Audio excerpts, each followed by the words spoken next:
আসসালামু আলাইকুম, welcome my channel our family kitchen and story. আজকে শেয়ার করব আমরা রান্না যেভাবে আমরা করি সেটা। চলেন দেখা যাক। আমি এখানে 800 গ্রাম আমড়া নিয়েছি। আমড়াগুলো ছিলে নিয়েছি আর মাঝখান দিয়ে চিরা দিয়ে নিয়েছি যাতে ভিতরে মশলাটা যায়।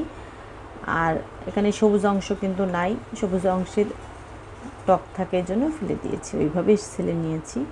এখন চুলায় প্যান দিয়ে কিছুটা তেল দিয়েছি পরিমাণ মতো। এর ভিতর 2টা এলাচ, 2টা দারুচিনি, একটা তেজপাতা দিয়েছি।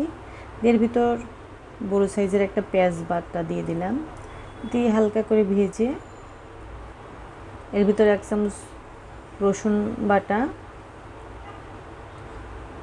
1 চামচ আদা বাটা আর আধা চামচ জিরা বাটা দিয়ে ভেজে নিব যাতে গন্ধ ভাবটা না থাকে।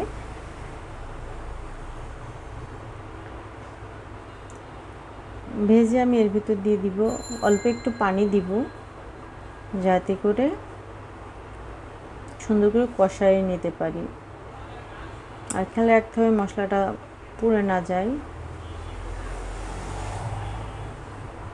অনেক এলাকায় কিন্তু আমরা রান্না খাই, অনেক এলাকায় খাই না।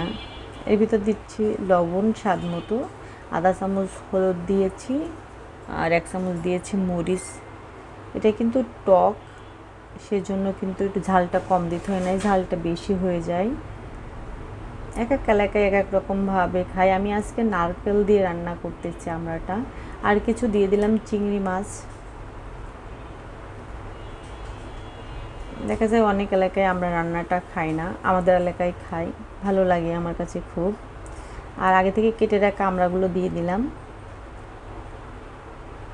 অনেকে কিন্তু চিনি দিয়ে মিষ্টি করে খায়, সেক্ষেত্রে ঝাল না দিয়ে চিনি দিয়ে দিলেও হয়। আর এই যে নারকেলের দুধ করে রাখছি, রস যেটা, এটা দিয়ে এখন আমি সুন্দর করে কষিয়ে নিব। নারকেল দিয়ে আমরা খেতে কিন্তু খুবই ভালো লাগে। যারা খান তারা তো জানেন, আর যারা খান না ট্রাই করে দেখতে পারেন। এখন আমড়ার সিজন, খুবই ভালো লাগে। আমি এটা মিডিয়াম আছে রান্না কষাই নিব, কিন্তু সিদ্ধ হইতে সময় লাগে আমড়াটা। আমি ঢাকনা দিয়ে কষিয়ে নিচ্ছি, তাহলে তাড়াতাড়ি সিদ্ধ হয়ে যাবে। আর যাদের এলাকায় খাই কীভাবে খাই অবশ্যই কমেন্ট করে জানাবেন। আমার কাছে খুব ভালো লাগে। তেল ওটা পর্যন্ত আমি কষিয়ে নিব।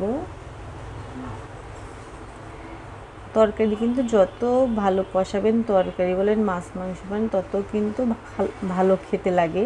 আমার আগে থেকে যে নারকেলের দুধটা ছিল ওটার সাথে আর কিছু পানিটা দিয়ে ঝোল দিয়ে দিলাম, দিয়ে এখন ঢাকনা দিয়ে আমি রান্না করে নেব 15-20 মিনিটের মতো মিডিয়াম আছে।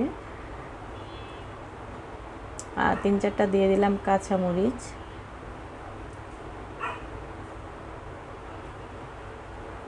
ঢাকনা দিয়ে একবারে মিডিয়াম আছে আমি রান্না করে নিচ্ছি। মিডিয়াম আছে রান্না না করলে কিন্তু আমড়াগুলো সিদ্ধ হবে না।